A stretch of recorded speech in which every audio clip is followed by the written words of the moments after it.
Tenang.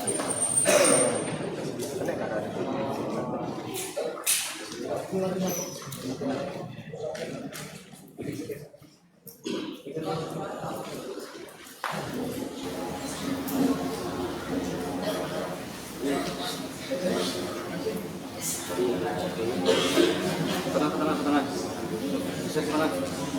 Ayo ke tengah. Ahmad, ke tengah.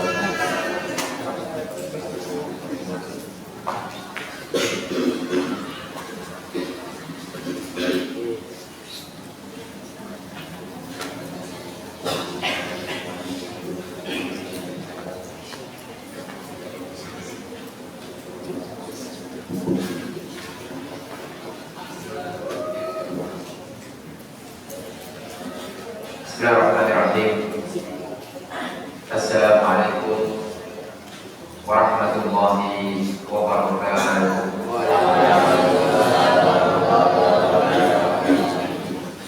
Alhamdulillah, nahmaduhu wa nasta'inuhu wa nastaghfiruh wa na'udzu billahi ta'ala min shururi anfusina wa min sayyiati a'malina. Man yahdihillahu fala mudilla lahu wa may yudlil fala hadiya lahu. Asyhadu an la ilaha illallah wahdahu la syarika lahu wa asyhadu anna Muhammadan abduhu wa rasuluh. Qala Allah subhanahu wa ta'ala, ya ayyuhalladzina amanu taqullaha wa la tamutunna illa wa antum muslimun. Alhamdulillah, kita bersyukur kepada Allah Rabbuna tabaraka wa ta'ala yang telah memberikan kepada kita banyak sekali kenikmatan. Nikmat sehat, nikmat waktu yang luang, sehingga kita masih diberikan kesempatan oleh Allah Subhanahu wa ta'ala untuk mempelajari agama Allah Subhanahu wa ta'ala. Insyaallah pada kesempatan yang singkat ini kita akan sedikit membahas tentang suatu tema yang sangat penting sekali untuk menumbuhkan rasa sikap kita semakin cinta kepada Rasulullah sallallahu alaihi wasallam, semakin mengagungkan sunnah, dan semakin yakin, semakin teguh berada di atas sunnah. Karena berada di atas sunnah merupakan kemuliaan yang sangat besar, yang bisa menjadi bekal kita menghadap Allah Subhanahu wa ta'ala. Ma'asyiral muslimin rahimani wa rahimakumullah. Tema kita apa judulnya?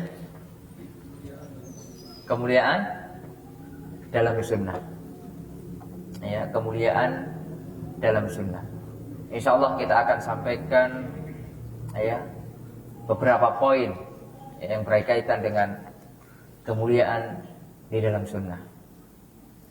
Poin yang pertama yaitu kewajiban kita mengikuti as-sunnah. As-sunnah yang kita bahas bukan sunnah lawannya wajib, bukan dalam hukum fikih, tapi as-sunnah di sini adalah al-Islam. Kata al-Imam Al-Barbahari di dalam kitab beliau yang sangat terkenal Syarhus Sunnah, al-Islam wa sunnah. Islam itu ya sunnah. Wa sunnah hiya al-Islam. Dan sunnah itu adalah Islam. Makanya pengertian as-sunnah itu ada banyak, ada beberapa. Makanya kalau kita berbicara tentang as-sunnah, maka kita harus lihat terlebih dahulu apa yang akan kita bahas. Dan pada judul kali ini, pembahasan kali ini adalah as-sunnah dalam artian Islam itu sendiri. Oleh karenanya wajib bagi kita untuk mengikuti as-sunnah. ajaran Nabi Muhammad SAW, Islam itu sendiri secara menyeluruh, secara keseluruhan. Banyak sekali ya, ayat-ayat yang berbicara tentang wajibnya kita mengikuti sunnah. Ya. Dan ayat-ayat yang mencela kita ketika kita meninggalkan sunnah. Ma'asyiral muslimin, rahimani wa rahimakumullah. Allah Subhanahu wa taala berfirman ya, dalam Al-Qur'an tentang bahayanya kita meninggalkan sunnah. Ya, menyelisih Rasulullah SAW, bahaya sekali. Ya. Di antaranya Allah mengatakan falyahdharil ladzina yukhalifuna an amrihi an tusibahum fitnah au yusibahum adzabun alim. Hati-hati kalian isi Rasulullah SAW. Maka kalian akan ditimpai fitnah ketika di dunia. Apa itu fitnah? Ujian, cobaan.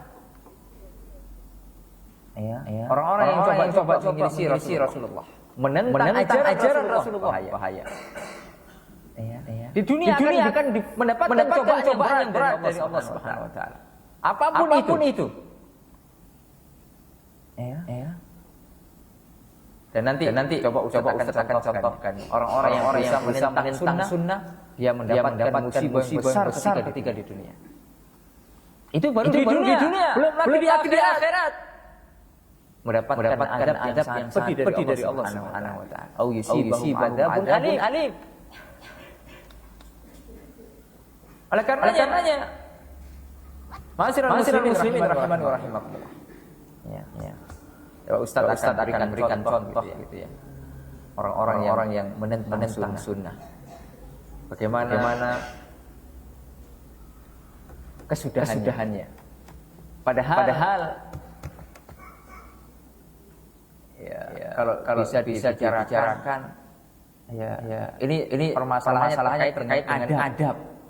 Ya, adab makan, adab minum. Tapi karena dia menentang sunnah, ya, akibatnya luar biasa. Di dalam sebuah riwayat yang diriwayatkan oleh sahabat yang mulia Salamah bin Al-Aqwa radhiyallahu anhu. Ya. Beliau berkata, anna rajulan, ada seorang laki-laki akala inda Rasulullah sallallahu alaihi wasallam yang makan di sekitaran Rasulullah SAW. Dan dia makan bisi-bisihi dengan tangan kirinya. Kita ketahui ajaran Islam kalau makan dengan apa? Tangan kanan. Dan orang ini makan dengan tangan kiri. Ya. Faqala maka Rasulullah sallallahu alaihi wasallam memerintahkan kepadanya. Kul biyanik. Jangan pakai tangan kiri. Makan pakai tangan kanan. Kata Rasulullah SAW. Beliau menasihati, beliau menegur dengan cara yang baik.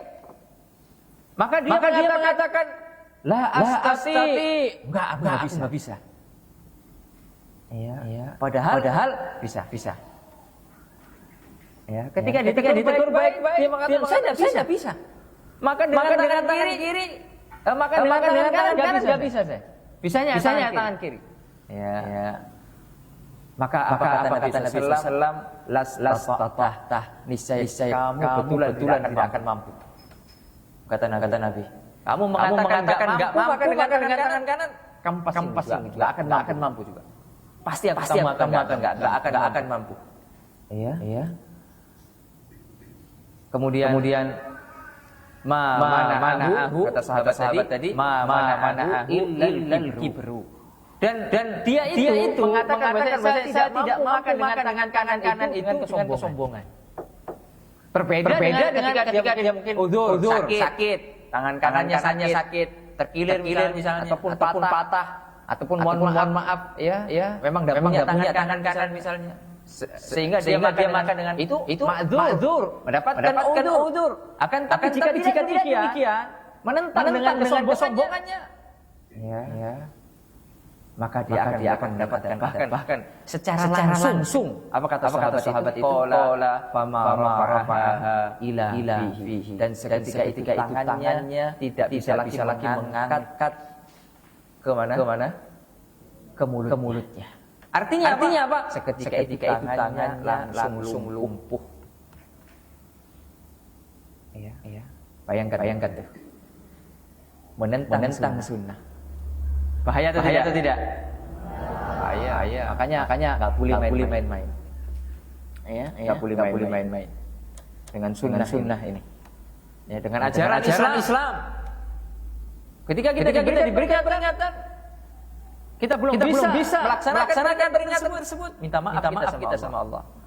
Berdoa kita sama Allah. Rabbana ya zalamna anfusana wa illam taghfir lana wa tarhamna lanakunanna minal khasirin.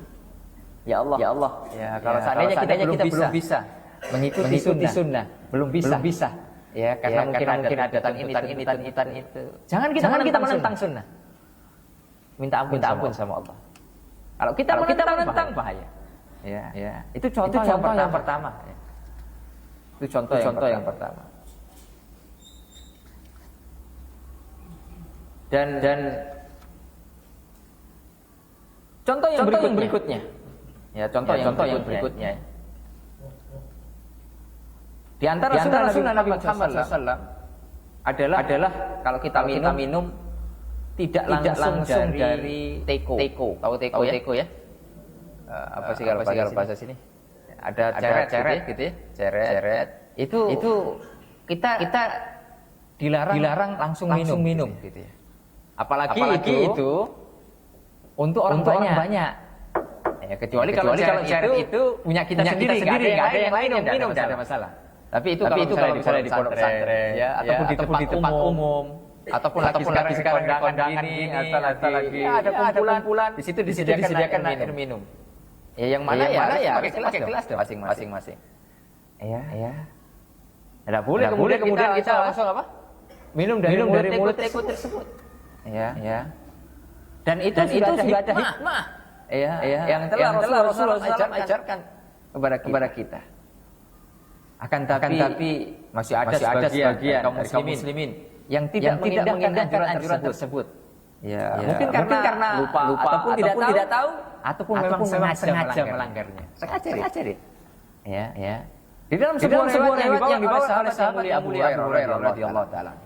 Ya, beliau berkata Nabi sallallahu alaihi wasallam, "Ayyushraba min fisiqa." Rasulullah SAW melarang Abu Hurairah minum dari ya mulutnya teko itu. Mulutnya kendi. Ya. Nabi melarang hal tersebut. Hadis diriwayatkan oleh Imam Bukhari. Ya. Dan sebagian muslimin yang mengetahui anjuran serta sunnah tersebut. Ya. Namun mereka masih enggan untuk menerapkannya, untuk melakukannya. Disebabkan karena keangkuhan. Ya, disebabkan karena keangkuhan sekedar ingin bermain-main dengan sunnah. Ya, meremehkan atau bahkan mungkin mengolok-olok, naudzubillah. Sehingga suatu ketika ya salah seorang hadis ini bercerita bahwa ada orang yang mengolok-olok sunnah. Ya, tentang masalah minum dari mulut teko ini. Maka Allah Subhanahu wa taala berikan pelajaran padanya di dunia. Jadi belum di akhirat nanti ya. Di dunia sudah Allah berikan hukuman. Untuk pelajaran bagi kita. Ya. Di dalam riwayat Imam Ahmad rahimahullah taala dan Al-Imam Al-Hakim. Qala Ayyub rahimahullah mengatakan fa umbitu anna rajulan shariba min siqai fa kharajat hayyatun. Lihat. Ya, apa kata Ayyub? Beliau mengatakan aku diberi kabar bahwasanya ada seorang laki-laki yang sengaja minum dari mulutnya tikus tersebut. Karena memang pengen mengolok-olok sunnah. Ya. Maka apa yang terjadi? Keluarlah dari mulut tikus tersebut seekor ular. Padahal tidak ada ular. Karena dia mengolok-olok sunnah. Ya kita tidak tahu. Ya. Allah Subhanahu wa taala yang Maha tahu itu. Ya. Bayangkan tuh. Kalau kita minum dari situ keluar ular gimana? Diapain kita? Ya dikit lah. Ya. Oleh karena ini harus menjadi ibro bagi kita ya. Jangan main-main dengan sunnah. Iya. Jangan main-main dengan apa? Dengan sunnah. Bahaya atau tidak? Ya. Masih banyak. Contoh yang ketiga. Ini contohnya tolong dicatat ya. Tolong diingat itu ya. Membersihkan tangan ketika bangun tidur. Ya ada sunnah kita. Kalau kita bangun tidur, kita diminta apa? Membersihkan apa? Tangan sebelum kita mandi, sebelum kita berwudu ya. Nah, itu di antara sunnah Nabi Muhammad SAW. Beliau mengatakan apa? Idza staiqadha ahadukum min naumihi. Jika kalian bangun dari tidur kalian, fala yaghmis yadahu fil ina. Jangan langsung masuk tangan kalian ke dalam bejana. Ya. Hatta yaghsilaha sampai mencuci dulu. Fa innahu la yadri aina batat yaduh. Karena kita tidak tahu tangan kita ngapain semalaman itu. Ya. Bisa jadi mohon maaf ya, keluar. Kita tidak tahu. Bisa jadi megang garu-garu. Iya. Kita tahu atau tidak? Tidak tahu. Iya. Otomatis kan? Ya, kotor gitu loh. Iya. Ataupun mungkin takut ada najis di situ. Maka syariat memerintahkan kita untuk mencucinya. Iya. Lalu kemudian salah seorang yang mensyarah hadis ini, ya. Beliau bernama Abu Abdillah Muhammad bin Ismail At-Taimi. Ya. Beliau menceritakan sebuah kisah tentang pembangkangan seseorang terhadap sunnah Nabi ya, tentang hal ini. Dan ini dijadikan guyonan gitu loh. Ini kan bahaya. Dijadikan guyonan dan olok-olokan. Maka beliau bercerita, aku membaca sebagian kisah bahwa sebagian orang yang berkata dengan nada mengolok-olok hadis Nabi dan sunnahnya. Ya. Dia mengatakan tahu kok di mana posisi tanganku ketika tidur. Ya ketika dibawakan hadis ini, ayo cuci. Iya. Cuci kamu. Habis bangun tidur cuci. Dia mengatakan enggak mau aku. Kenapa? Aku sudah tahu tanganku tidak ngapa-ngapain. Bersih kok. Aku tahu posisi tanganku ini ketika saya tidur. Ya. Ya itu berarti diranjang. Ya misalnya seperti ini terletak tidurnya begini. Enggak ngapa-ngapain tanganku. Maka lihat keesokan harinya lihat. Ya. Ketika ia bangun tidur ternyata ia telah memasukkan tangannya hingga sikunya. Bayangkan. Hingga sikunya ke dalam tuburnya. Sampai segini. Karena dia mengolok sunnah ini, tangannya dari ujung ini sampai sikunya masuk ke dalam tuburnya. Na'udzubillah. Bahaya mengolok-olok sunnah. Ya, hati-hati. Udah. Kalau kita diberitakan ini adalah ajaran Islam, kalau kita bisa melakukan, ya kita usahakan untuk menjalankan sunnah tersebut, untuk melaksanakan ajaran Islam tersebut. Jangan pernah mengolok-olok, jangan pernah kemudian meremehkan. Kalau kita belum mampu, istighfar kita kepada Allah, mohon ampunan kita kepada Allah. Ya, hati-hati, ini ajaran Islam. Ini yang Ustaz katakan tadi akan mendapatkan fitnah di dunia. Itu sebelum fitnah nanti di akhirat berupa adab yang sangat pedih dari Allah Subhanahu wa taala. Ya. Mau contoh lagi? Masih banyak ditontonin. Baik, cukup 3 ya contohnya. Ma'asyiral muslimin rahimani wa rahimakumullah. Kemudian apa yang kemudian akan didapatkan oleh seseorang ya, ketika berpegang teguh kepada sunnah Nabi Muhammad SAW? Ya. Sebelum itu kita gambarkan dulu ya bagaimana potret para sahabat dalam memegang ajaran Islam. Ya, sebelum kita akan membahas tentang apa yang akan didapat oleh seseorang ketika berpegang teguh kepada sunnah. Nggak mungkin nggak mendapatkan apa-apa. Ya, pasti kita akan mendapatkan sesuatu yang dijanjikan oleh Allah Subhanahu wa Ta'ala.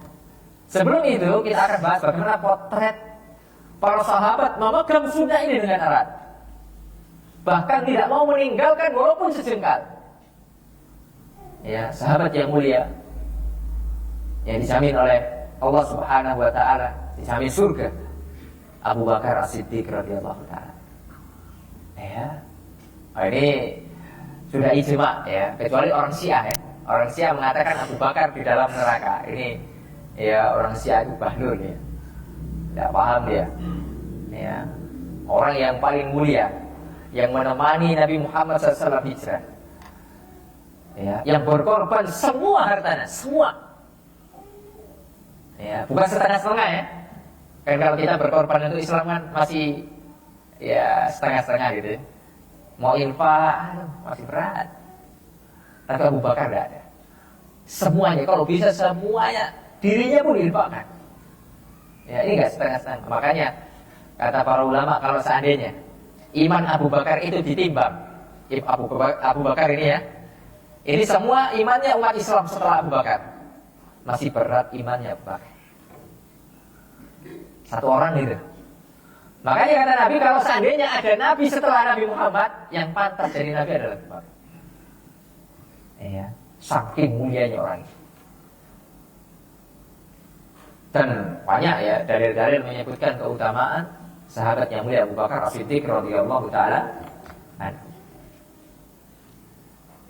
Dan salah satu kemuliaan yang tidak dimiliki oleh siapapun dari kalangan sahabat ya adalah hadis yang dibawakan oleh sahabat yang mulia Umar bin Khattab radhiyallahu taala. Jadi satu-satunya yang dimiliki keistimewaan ini hanya Abu Bakar saja, seorang sahabat. Yang lain tidak ada. Ya, sebagaimana sudah kita sebutkan tadi, yaitu apa? Lawuzina imanu Abi Bakrin. Jika seandainya iman Abu Bakar itu ditimbang, ya bi imani ahlil ardi, dengan imannya semua penduduk yang ada di bumi, ya la rajahahum, maka imannya Abu Bakar lebih baik. Ini keistimewaan yang tidak ada yang mengalahkan semua sahabat, tidak.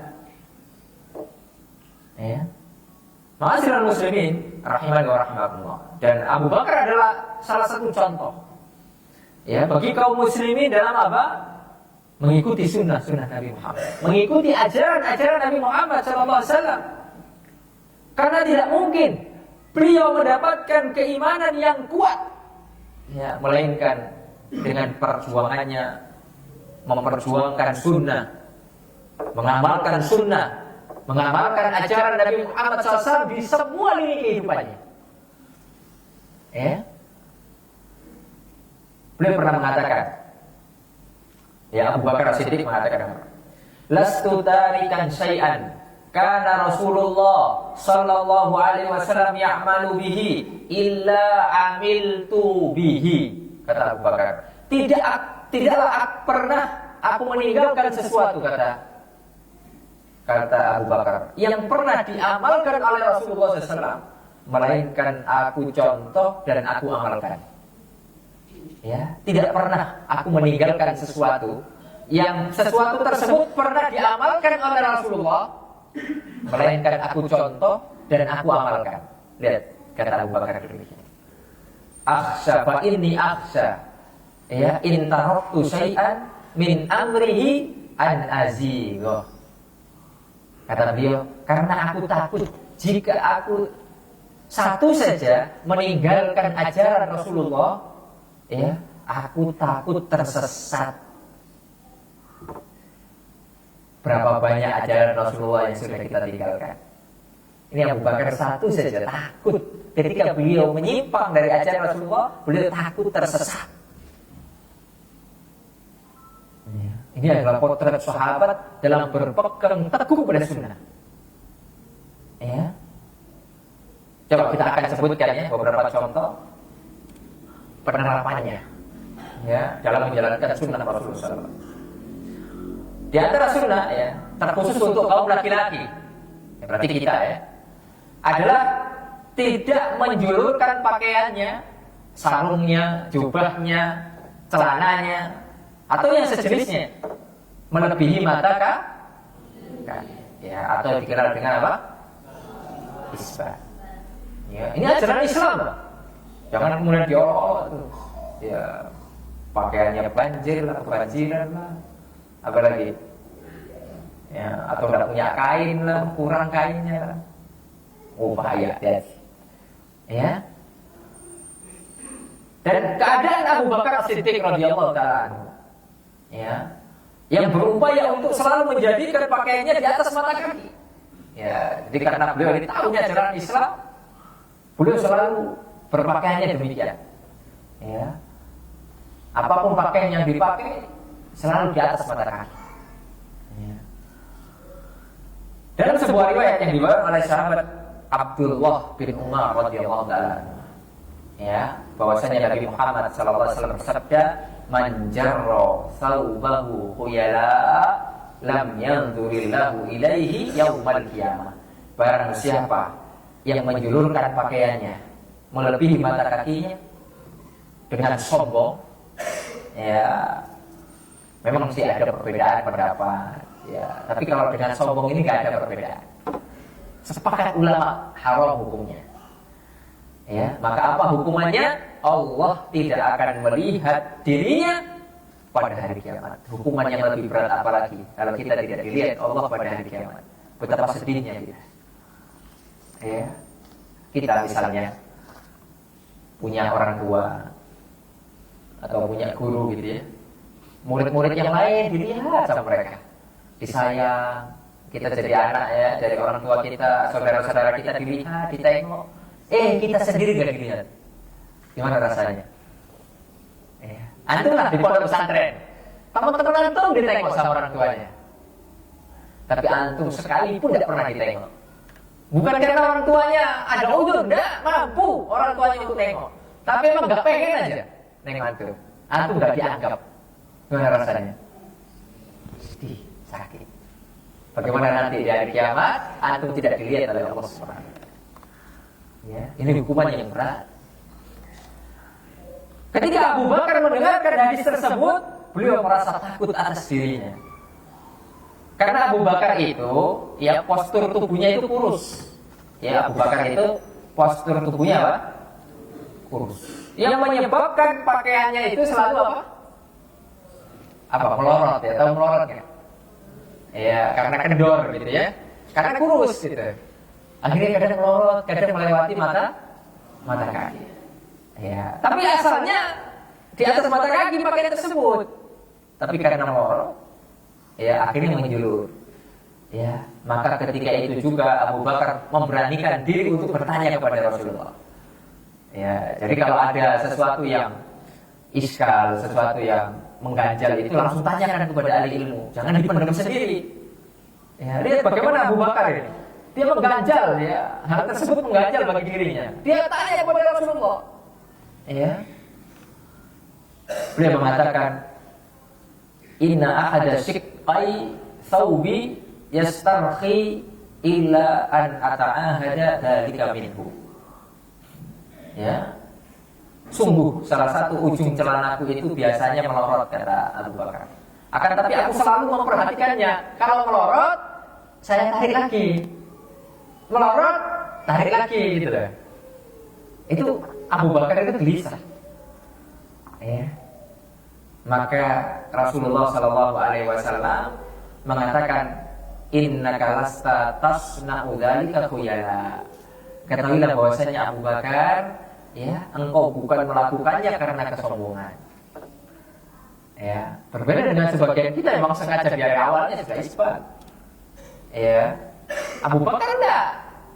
Dari awalnya memang tidak isbal. Tapi karena melorot, ditarik lagi.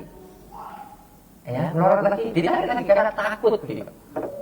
Ya, ketika mendengar hadis Nabi Muhammad SAW tentang hukuman orang-orang yang isbal terutama dengan sombong, maka tidak akan dilihat pada hari kiamat.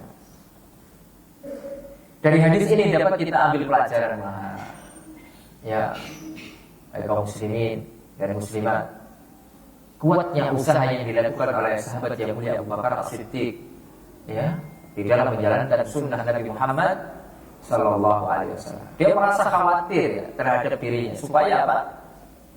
Supaya tidak termasuk orang-orang yang sombong, lagi enggan menjalankan sunnah Nabi Muhammad Sallallahu Alaihi Wasallam. Ya.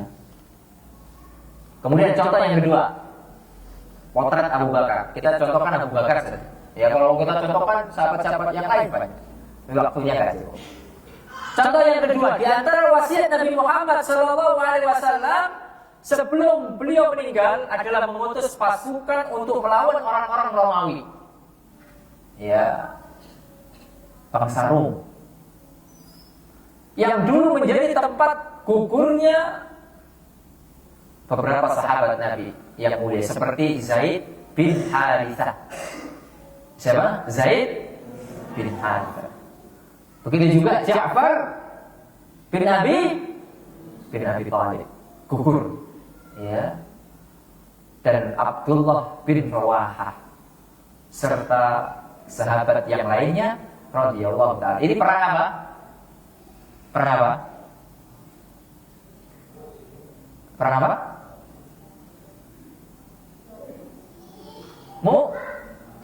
Mu'tah. Ya, ini perang Mu'tah. Ya. Lihat, Nabi Muhammad SAW menunjuk Usama. Ya, Nabi menunjuk siapa? Usama bin siapa? Usama bin Zaid. Ya, Usama bin Zaid yang menjadi pemimpin pasukan pada saat itu. Ya, walaupun ketika itu, aku tahu nggak, usianya Usama waktu itu belum genap 20 tahun. Antum sekarang udah umur berapa? Hah? Berapa tuh? Udah cocok jadi pemimpin perang itu. Ya, lihat ini, Usama bin Zaid belum 20 tahun udah jadi pemimpin perang. Berarti potret sahabat zaman dulu itu, ya, tidak mandang usia. Kalau kita sekarang kan enggak, ya, usia sebelum 20 tahun kita masih main, ya kan tidak? Ya main, masih main layangan, masih main apa, Mobile Legends, ada cocok jadi generasi terbaik itu. Ya, masih suka main-main, nonton drama Korea lagi, sinetron, ini segala macam. Ini potret sahabat itu. Ya, jadi pemimpin perang sebelum 20 tahun. Ya, Usama bin Zaid. Ya. Namun ada semangat yang membahara di dalam jiwanya. Jadi memang jiwanya sudah punya gitu loh, Usama ini. Karena itu, kenapa kok beliau membahara ketika menjadi pemimpin ketika itu ditunjuk sama Nabi menjadi pemimpin? Karena di situ ayahnya dulu gugur. Ya, jadi Zaid bin Harithah waktu itu gugur di situ. Jadi Usama itu, ya bukan balas dendam ya, tapi pengen gitu ya, untuk betul-betul menang di medan jihad ketika itu. Namun ada sedikit kabar, ya, yang tidak menyenangkan ketika ada yang tidak setuju. Ya namanya biasa ya, di dalam suatu organisasi ya, atau mungkin suatu kumpulan ya, itu wajar ya. Ketika kita rapat, kemudian ada yang nggak setuju, itu wajar. Itu kehidupan itu. Tapi tetap harus disikapi dengan bijak. Ya, nggak boleh kemudian main belakang, habis itu menjadi permusuhan, itu yang dilarang. Tapi ketika nggak setuju di dalam forum, ya, tapi harus disampaikan, jangan dipendam sendiri. Ya. Nah, ketika Nabi menunjuk Usama, itu ada yang nggak setuju. Ya. Karena dia dinilai masih sangat muda sekali. Masih ada kok yang senior. Kenapa yang masih muda itu jadi pemimpin?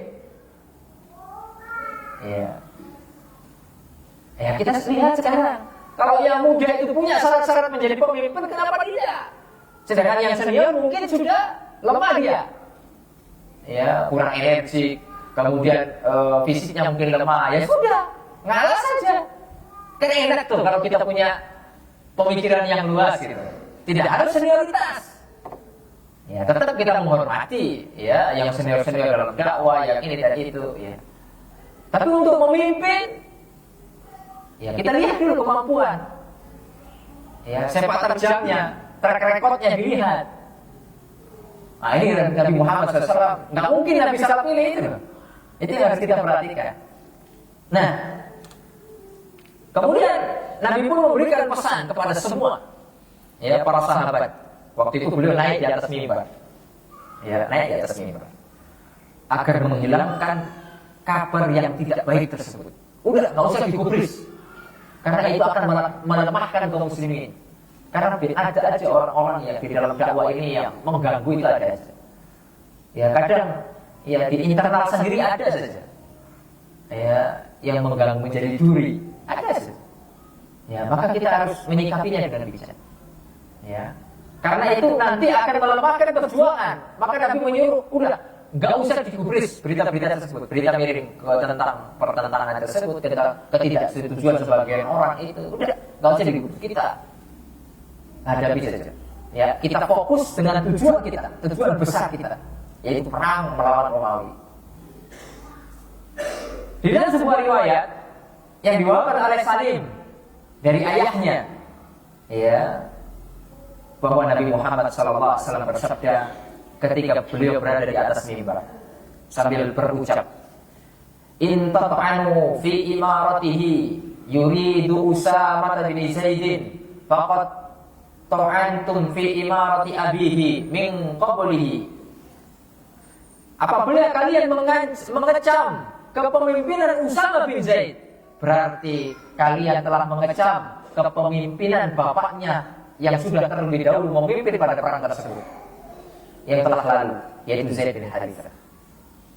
Ya, waimullah in kana la khaliqan laha waimullahi in kana la ahabban nasi ilayya waimullahi inna hadha laha la khaliqun yuridu Usamata ibn Zaidin waimullahi in kana la ahabbahum ilayya min ba'dihi fa usikum bihi fa innahu min salihikum. Ya, itu kata Nabi Muhammad SAW. Apa kata beliau? Demi Allah, sesungguhnya ia memang layak dengan jabatan kepemimpinan tersebut. Siapa itu? Usamah. Ini yang mengatakan Nabi Muhammad di atas mimbar, nggak sembarangan ini. Demi Allah, kata beliau, sungguh ia orang yang paling aku senangi. Karena memang Usamah ini siapa? Anak angkat siapa? Anak angkat siapa? Ya, anak angkatnya Nabi. Ya, pernah suatu ketika itu Zaid itu dinasabkan kepada Nabi, tapi akhirnya kemudian dilarang, tidak boleh. Makanya anak angkat tidak boleh dinasabkan kepada apa? Bapak angkatnya. Usamah bin Muhammad tidak boleh. Ya, akhirnya dikembalikan Usamah bin siapa? Harithah. Ya, apa kata beliau? Demi Allah, ya, Usamah adalah seorang yang aku senangi. Dan demi Allah, kata Rasulullah, sungguh jabatan tersebut memang layak untuk Usamah bin Zaid. Lagi-lagi ditekankan sama beliau. Dan demi Allah, jika ia adalah orang yang paling aku senangi setelah bapaknya, maka aku wasiatkan kepada kalian untuk mentaati perintahnya, berada di bawah komando kepemimpinannya, karena ia termasuk orang terbaik di antara kalian. Ya. Waktu itu para sahabat ya dari kalangan Muhajirin dan Ansar bersiap-siap berjuang di bawah kepemimpinan siapa? Usamah. Ya. Hanya saja waktu itu Usama minta kepada Nabi agar diundur waktu keberangkatannya, ya, agar apa? Lebih tenang atas kondisi. Waktu itu Nabi sedang sakit. Ya, waktu itu kondisi Nabi sedang sakit. Ya, dan itu di akhir-akhir hidup Nabi Muhammad SAW, menjelang wafatnya Nabi Muhammad SAW. Kemudian pasukan pun ya Nabi tidak setuju, udah berangkat saja, nggak usah diundur-undur, berangkat. Ya, kemudian pasukan pun berangkat meninggalkan kota Madinah. Jika sampai di suatu tempat, ya, yang bernama Juruf, ya, tempat tersebut namanya Juruf, ya, batas tanah haram Madinah, maka terdengar kabarnya tentang wafatnya Nabi Muhammad Sallallahu Alaihi Wasallam. Pasukan sudah pergi, sehingga mereka tidak tahu apakah tetap melanjutkan perjalanan atau mengundurkannya. Lalu kemudian akhirnya sehari setelah itu kan Abu Bakar langsung naik, diangkat menjadi khalifah. Lihat, ini potret, kita membahas tentang apa? Potret bagaimana Abu Bakar berpegang teguh pada sunnah, kepada ajaran Nabi Muhammad SAW. Setelah Abu Bakar menjadi khalifah, kaum muslimin diangkat, ya, di Saqifah Bani Sa'idah waktu itu. Maka ada usulan dari sahabat, ya, ada usulan dari sebagian sahabat untuk kembali menarik pasukan Usama. Demi apa? Demi membentengi kota Madinah waktu itu yang dilanda dengan banyaknya orang murtad.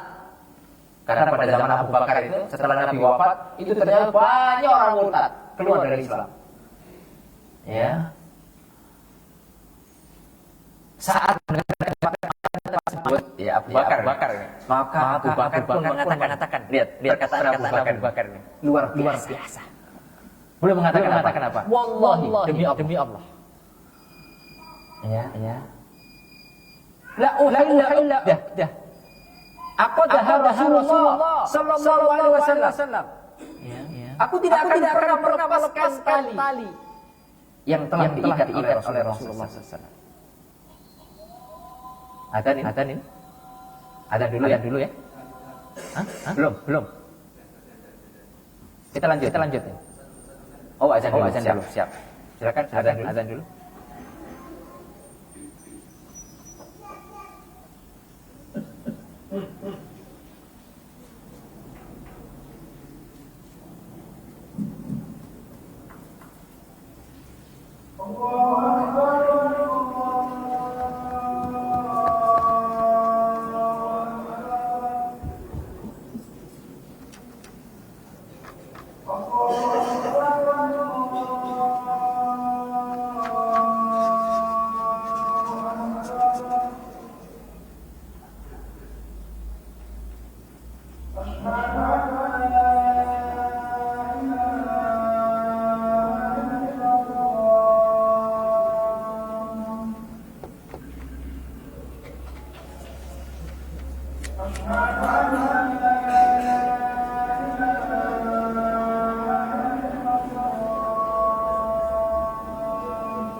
Taib. Ma'asyiral muslimin rahimahumullah. Kita lanjutkan dengan kata-kata sahabat yang mulia. Sampai mana tadi? Sampai mana? Oh, iya, Abu Bakar. Ya, Abu Bakar ya.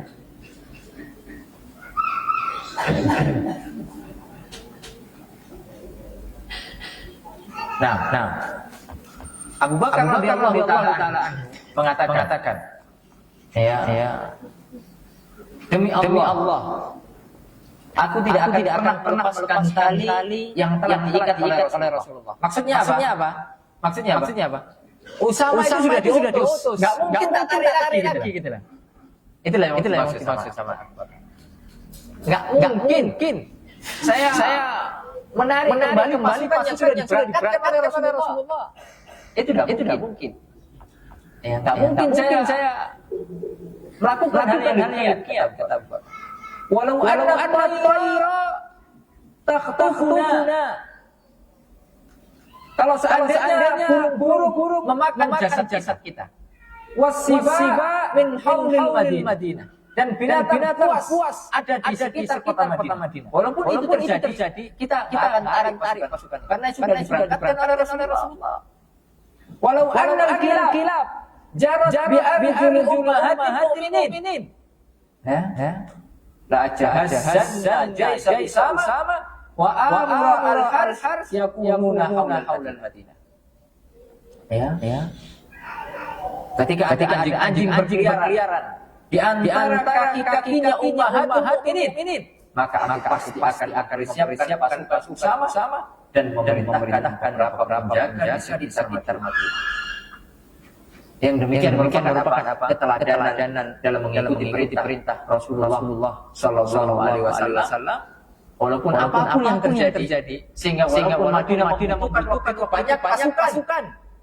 Ya, ketika Nabi Muhammad SAW meninggal dunia, akan tetap Abu Bakar mengutus pasukan yang telah disiapkan sama Nabi ditarik mundur.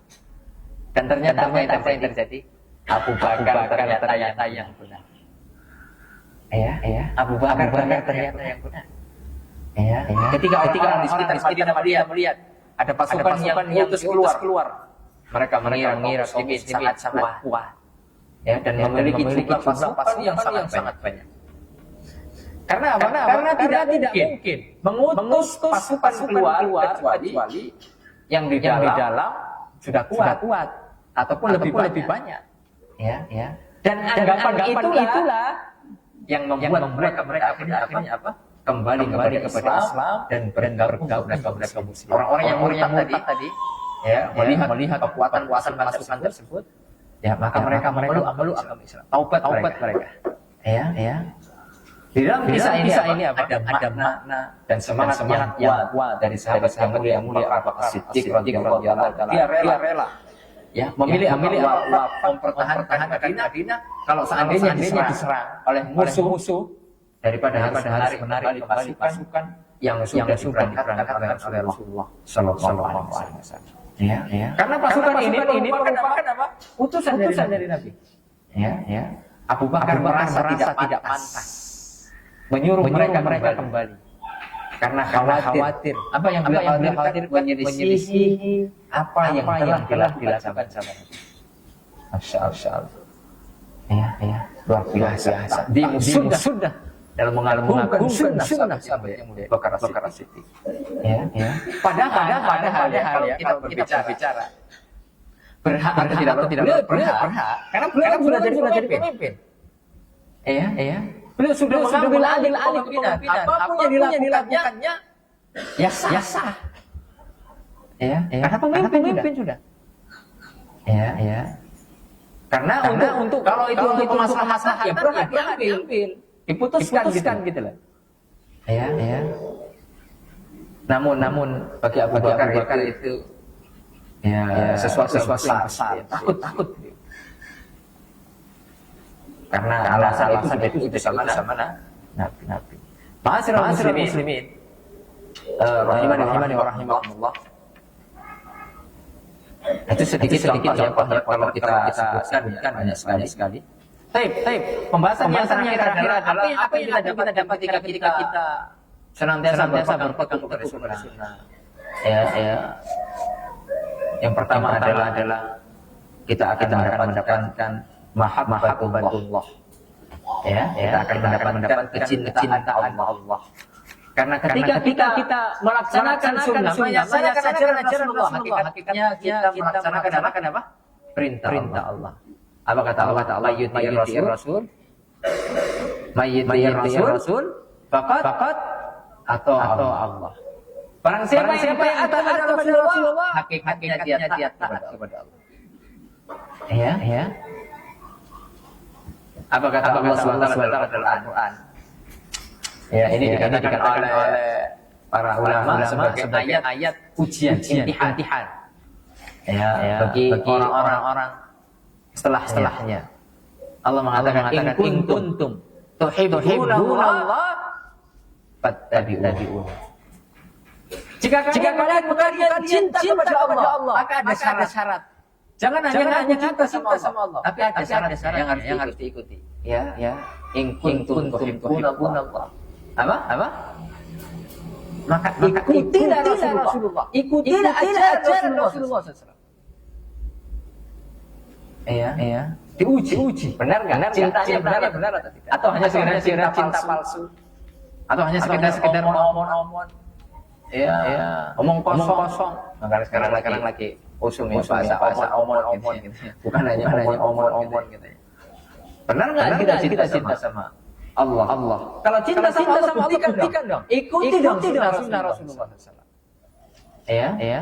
Oleh karenanya, ma'asyiral muslimin Allah, itu kemuliaan yang pertama yang akan didapat kepada orang-orang yang berpegang kepada sunnah, yaitu akan mendapat kecintaan dari Allah. Ya. Al-Imam Al-Qayyim mengatakan Allah Subhanahu wa taala tidak akan mencintaimu. Kata Imam Al-Qayyim, Allah tidak akan mencintaimu kecuali engkau mengikuti Rasulullah sallallahu alaihi wasallam. Lihat. Berarti ketika kita mengikuti Rasulullah, otomatis Allah akan mencintai kita. Ya, itu adalah kemuliaan yang luar biasa bagi orang-orang yang senantiasa berada di atas sunnah, berpegang teguh di atas sunnah. Ya. Kemudian yang kedua yang didapatkan oleh orang-orang yang berpegang kepada sunnah, ya, yaitu dia akan mendapat ma'iyatullah.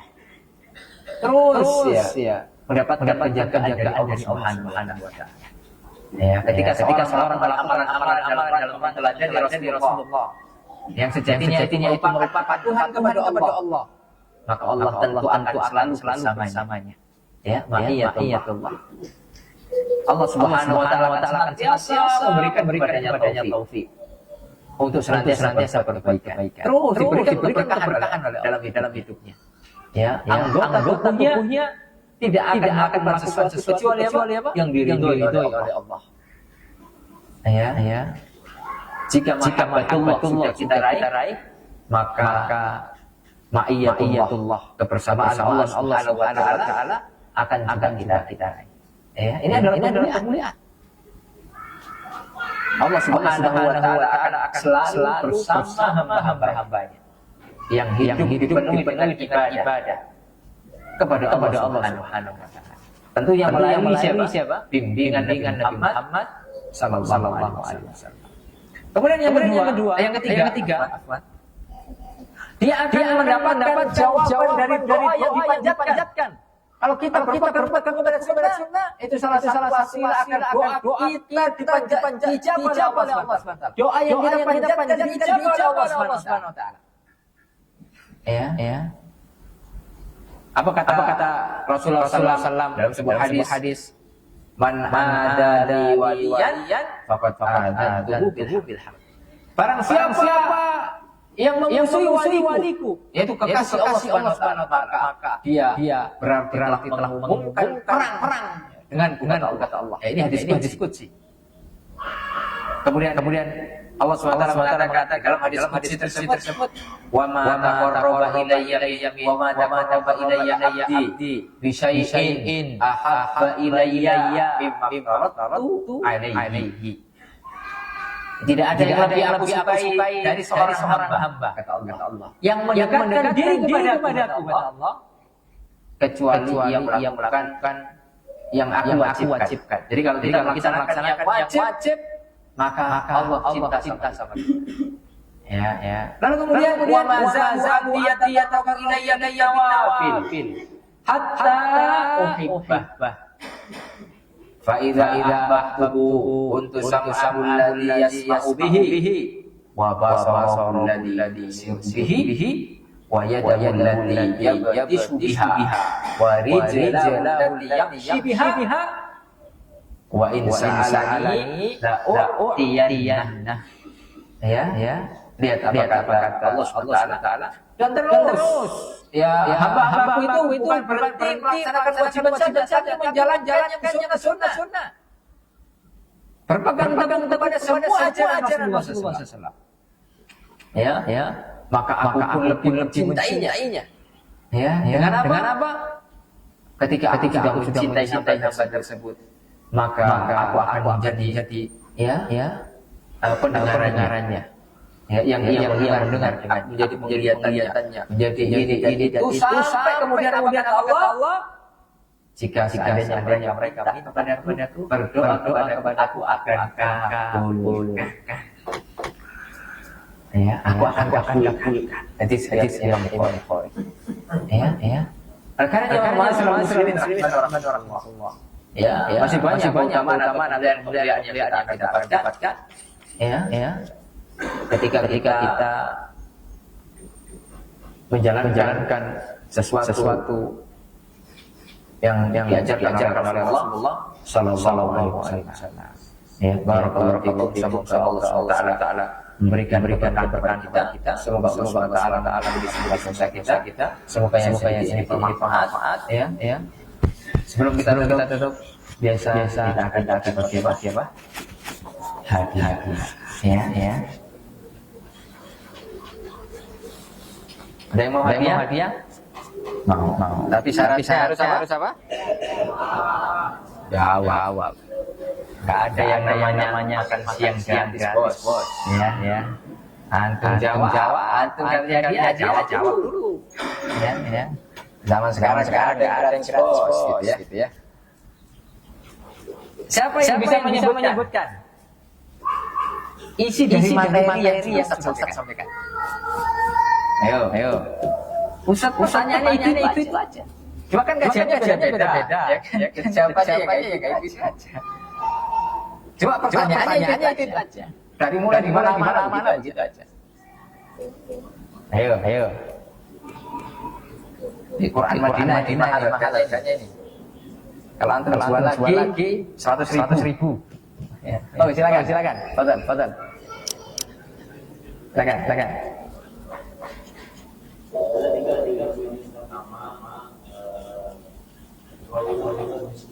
Kewajiban sunnah. Contohnya siapa tadi? Oh.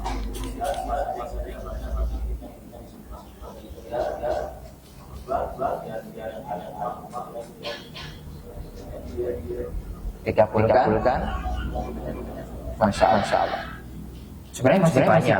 Ya. Cuma kan nggak kita bahas. Ya. Terus. Coba sebutkan saja satu potret.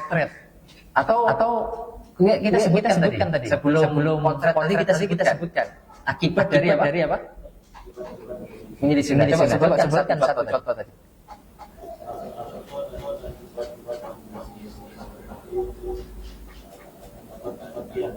Mendapatkan ujian di dunia. Apa contohnya tadi?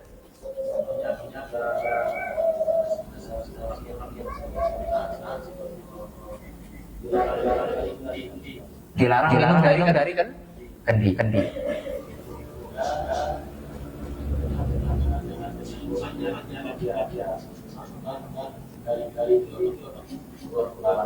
Ayah.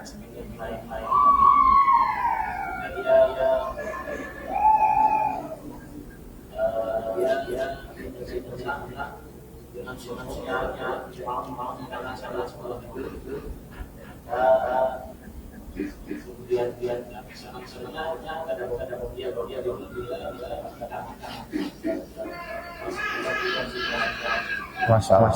Allah. Kalau ini dapat.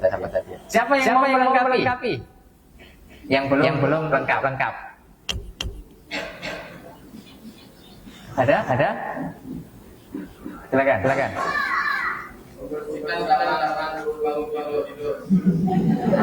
Membersihkan tangan sebelum bangun tidur. Gimana caranya?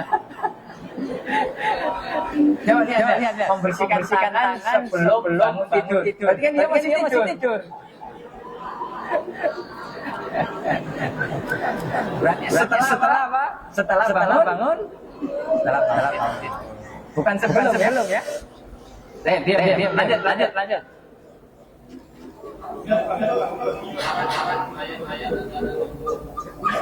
Dilarang apa?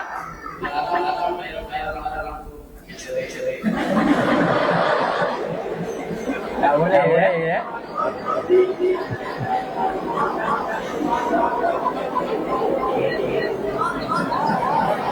Itu sudah ada yang lain.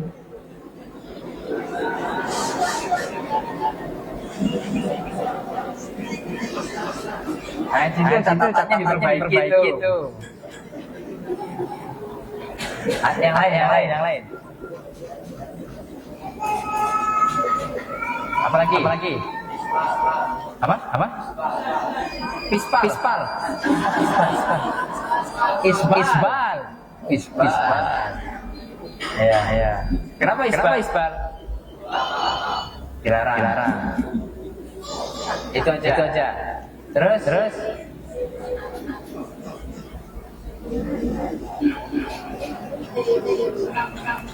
Ini santri. Kalau nyata diperbaiki ya.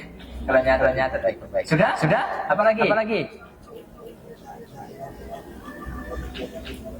Udah. Segitu aja catatannya. Ya. Nanti minta dikoreksi ya step-stepnya. Nanti bahaya kalau salah ini.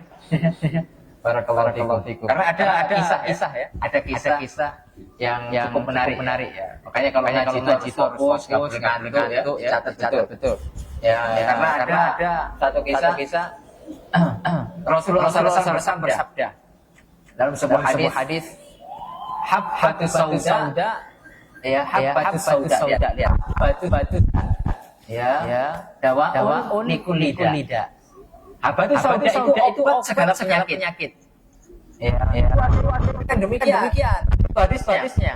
Kan ngantuk, ya pas ngaji, ya atau mungkin nggak fokus, maka dia mencatatnya itu titiknya dihilangi satu, atau titiknya ditambahin satu. Yang harusnya habba itu kan titiknya satu.